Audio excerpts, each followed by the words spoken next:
Haleluya. Selamat berjumpa kembali dalam ibadah online kita GPI Sidang Bogor. Segera saja saya akan membacakan firman Tuhan dengan judul khotbah hari ini adalah tentang bertumbuh dalam Kristus. Kolose 2 ayat 6 sampai 7 demikian firman Tuhan. Kamu telah menerima Kristus Yesus Tuhan kita, karena itu hendaklah hidupmu tetap di dalam Dia.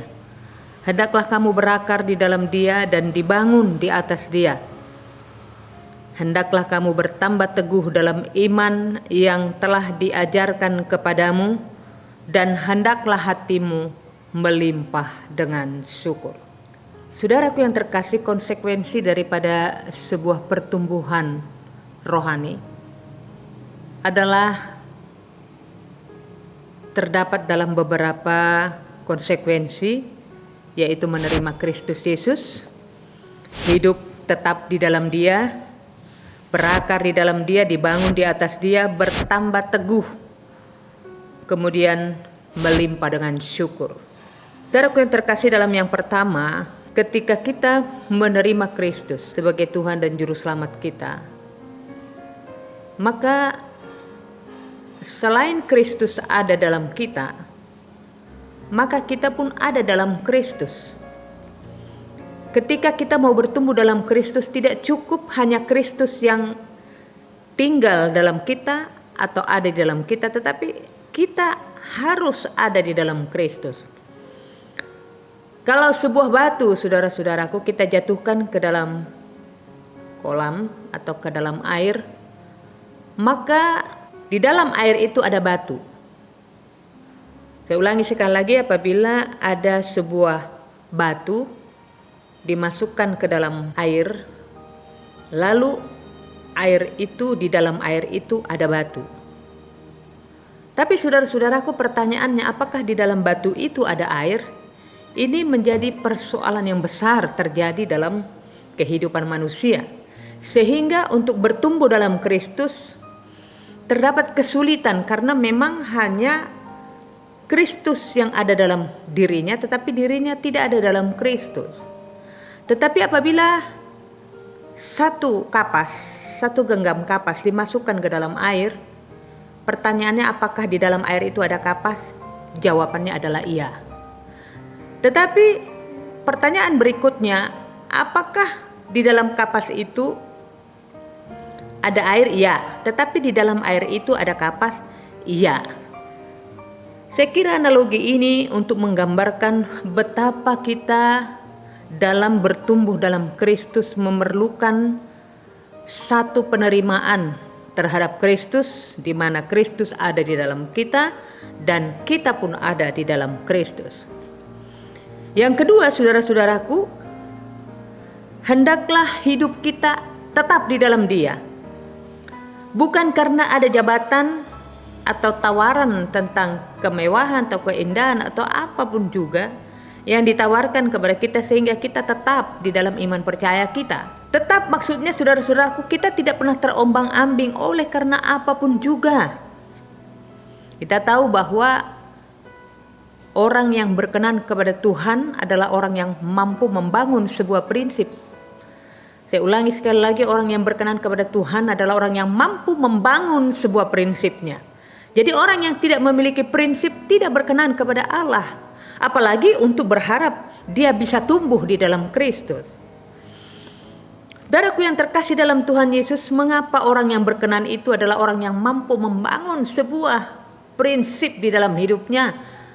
Kita melihat, saudara-saudaraku, bahwa Sadrak, Mesak, dan Abednego ketika kepadanya diberikan satu perintah untuk menyembah selain daripada Allah, tapi dia memiliki pendirian yang tetap. Dia tidak pernah terombang-ambing. Dia berkata, ditolong atau tidak ditolong pun saya tidak akan pernah beranjak dari prinsip saya. Ditolong atau tidak ditolong oleh Tuhanku, aku tidak pernah mundur satu iota pun dari prinsipku. Aku tidak akan pernah menyembah kepada yang lain kecuali kepada Allahku. Lalu pertanyaannya, benarkah Sadrak, Mesak, dan Abednego itu tidak ditolong oleh Tuhan? Saya mau katakan kepada saudara-saudara, untuk bertumbuh di dalam Kristus perlu ada satu ketetapan hati, tidak terombang-ambing, kokoh dalam pendirian, tidak pernah dipengaruhi oleh harta dunia ini, karena dipahami bahwa dunia ini akan berlalu. Lalu saudaraku yang terkasih, saya ulangi sekali lagi, orang yang berkenan kepada Allah adalah orang-orang yang mampu membangun sebuah prinsip atau ketetapan hati.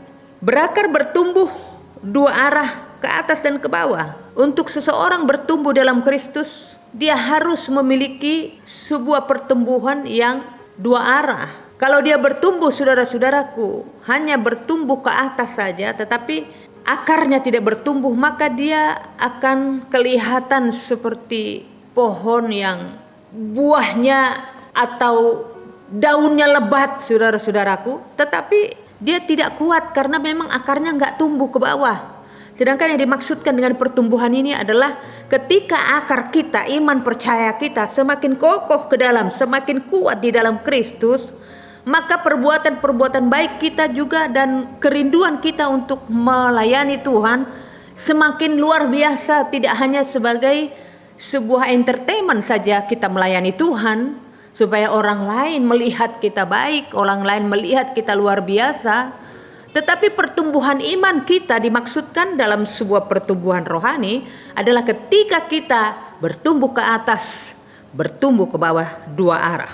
Saudaraku yang terkasih dalam Tuhan Yesus, ketika ada orang yang tidak bertumbuh imannya ke bawah, maka tidak akan memiliki kekuatan. Ketika ada penindasan dan penganiayaan oleh karena firman itu, maka orang-orang seperti inilah yang gampang murtad, saudara-saudaraku, dan meninggalkan iman percaya, meninggalkan Yesus dan berpindah kepada keyakinan yang lain. Itu sebabnya untuk bertumbuh dalam Kristus ini perlu pertumbuhan iman percaya kita berakar ke bawah dan bertumbuh ke atas, bertumbuh ke bawah, dan keduanya adalah merupakan satu kesatuan yang kokoh. Saudaraku yang terkasih, dikatakan tadi bahwa hendaklah kamu dibangun, berakar di dalam Dia dan dibangun di atas Dia, dibangun di atas Kristus Yesus sebagai Tuhan. Dan kita tidak mau kita tumbuh di luar Kristus. Walaupun dunia ini menjanjikan segala sesuatu yang dahsyat bagi kita, menjanjikan satu ketenangan, menjanjikan satu kebahagiaan, tetapi kita tidak akan pernah goyah karena kita hanya siap dan hanya berkenan dibangun di atas Dia. Saudaraku yang terkasih, yang berikutnya adalah hendaklah kita bertambah teguh dalam iman. Bertambah teguh tidak diombang-ambingkan oleh pengajaran-pengajaran lain. Sekali Yesus, tetap Yesus sampai selama-lamanya. Bertambah teguh di dalam iman maksudnya bahwa kita harus tumbuh terus di dalam Kristus dan tidak pernah memiliki pengharapan yang lain, tujuan yang lain dan motivasi yang lain. Hanya Kristus Yesus saja menjadi motivasi kita dan segala-galanya buat kita. Melimpah dengan syukur. Ayat 18 tadi, hendaklah kamu melimpah dengan syukur, memahami hati Allah sebab Tuhan itu baik, kasih setianya untuk selama-lamanya. Kita harus tahu bahwa Allah itu baik dan kita harus mengakui bahwa Allah itu baik, dan kita harus percaya bahwa Allah itu baik. Sehingga mulut kita setiap hari harus melimpah dengan ucapan syukur. Setiap hidup kita harus menyampaikan syukur yang terindah kepada Tuhan. Banyak hal yang kita dapat sampaikan kepada Tuhan, pengucapan syukur yang membuat Tuhan disenangkan. Kita tahu bahwa Allah merencanakan segala sesuatu dalam kehidupan manusia. Tidak pernah merancangkan kejahatan dan tidak pernah merancangkan kejahatan kepada setiap manusia, tetapi rancangannya, saudara-saudaraku, mendatangkan kebaikan walaupun terjadi musibah, terjadi hal-hal lain yang tidak sesuai dengan keinginan kita. Saudaraku, pandemi COVID-19 ini kadang-kadang membuat kita bertanya, apa rancangan Tuhan dalam kehidupan manusia secara menyeluruh? Karena penyebaran virus ini, saudaraku, secara umum dan secara global sampai ke seluruh penjuru bumi. Lalu pertanyaan kita, apakah maksud Tuhan untuk semua ini? Saudaraku yang terkasih, banyak hal yang kita mau renungkan dari rencana Tuhan, dan Tuhan tidak pernah merancangkan kejahatan, tidak pernah merancangkan kecelakaan bagi manusia, tetapi Tuhan punya rencana yang indah. Saya bisa melihat saudaraku bahwa dengan adanya pandemi COVID ini, kita mungkin ada yang kecewa, tidak dapat beribadah di dalam rumah Tuhan. Sekian lama saudaraku bahwa umat-umat Tuhan beribadah secara online, yang merupakan sebuah sejarah dalam pertumbuhan gereja.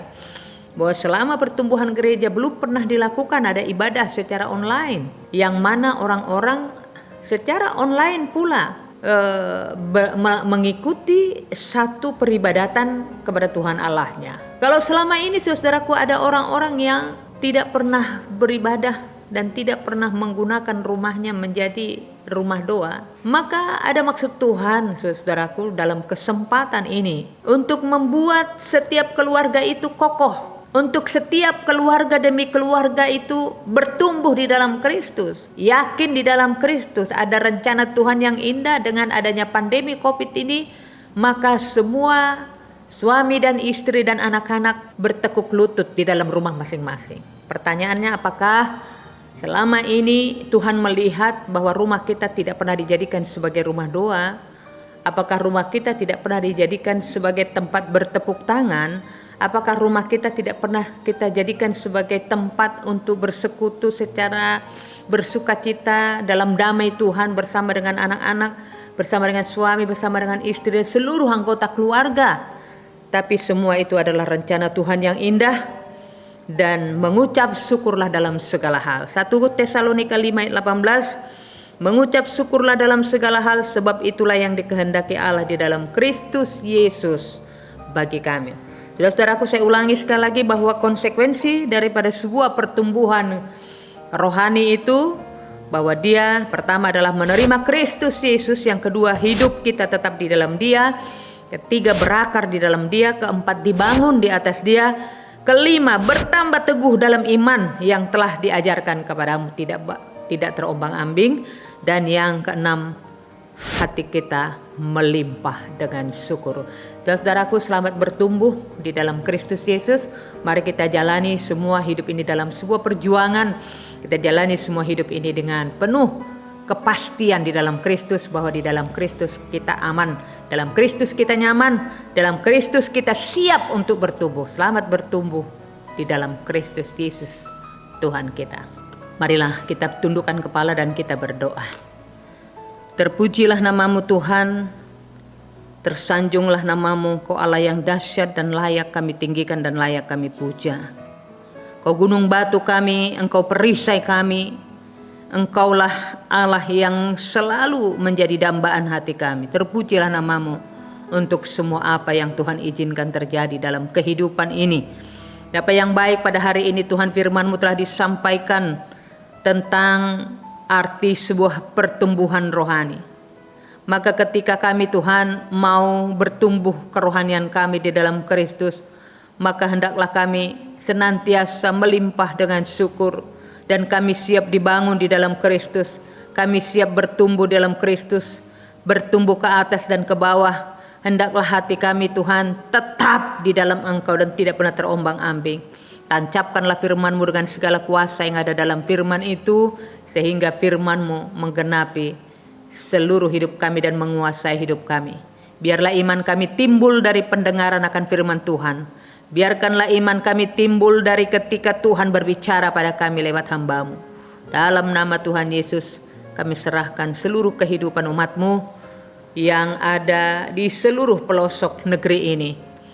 Baik ada umat-umat-Mu yang sudah mulai masuk dalam new normal dengan protokoler kesehatan, maupun ada gereja-Mu yang belum melakukan ibadah secara langsung. Tuhanlah memberkati. Dan terus kami berdoa supaya penyebaran virus COVID-19 ini semakin hari semakin ditekan, semakin hari semakin ditekan, sehingga kami Tuhan akhirnya dapat mendengarkan berita baik dari Tuhan bahwa virus corona ini telah berlalu dari Republik Indonesia bahkan dari dunia ini. Dengan demikian Tuhan, kami berdoa juga untuk presiden kami sebagai penyelenggara pemerintahan tertinggi di Republik ini. Kami tahu bahwa tidak ada pemerintah yang tidak berasal dari Tuhan. Kami berdoa Tuhan supaya Engkau memberkati presiden kami, supaya dalam kebijakannya Tuhan memiliki kuasa yang daripadamu, sehingga presiden kami dan para menteri dan seluruh para pemerintah daerah, baik gubernur, bupati, wali kota, kecamatan, dan juga kelurahan, desa, dan juga RW sampai kepada RT, Tuhanlah memberkati, sehingga kami Tuhan duduk diam di negeri yang kami cintai ini sambil menanti-nantikan Tuhan datang pada kali yang kedua. Terima kasih Tuhan, kami berdoa untuk pengurus gereja Pentakosta Indonesia mulai dari pusat sampai kepada sidang-sidang lokal. Kiranya Tuhan memberkati supaya gereja Pentakosta Indonesia ini bertumbuh secara luar biasa dengan cara Tuhan. Biarkanlah gereja ini bertumbuh di dalam Kristus, bertumbuh ke atas dan bertumbuh ke bawah, dan kami tetap melimpah dengan syukur. Terima kasih Tuhan, berkatilah seluruh umat-umat-Mu yang belum dapat bergabung beribadah langsung. Tuhanlah menjamah mereka di mana mereka berada. Terima kasih Tuhan, dalam nama Tuhan Yesus kami berdoa dan bersyukur dan menyerahkan semua hidup ini. Haleluya, haleluya, amin. Marilah kita tutup ibadah ini dalam doa bersama. Bapa kami dalam surga. Bapa kami dalam surga, dikuduskanlah kiranya nama-Mu, datanglah kerajaan-Mu, jadilah kehendak-Mu di bumi seperti di sorga. Berilah kami pada hari ini makanan kami yang secukupnya. Ampunilah kami akan segala kesalahan kami, seperti kami mengampuni orang yang bersalah kepada kami. Dan jangan membawa kami dalam pencobaan, melainkan lepaskan kami daripada yang jahat. Karena Engkau yang punya kerajaan dan kuasa dan kemuliaan sampai selama-lamanya. Haleluya. Semua kita yang diberkati dan percaya sama-sama katakan amin. Tuhan Yesus memberkati kita semua. Haleluya. Amin.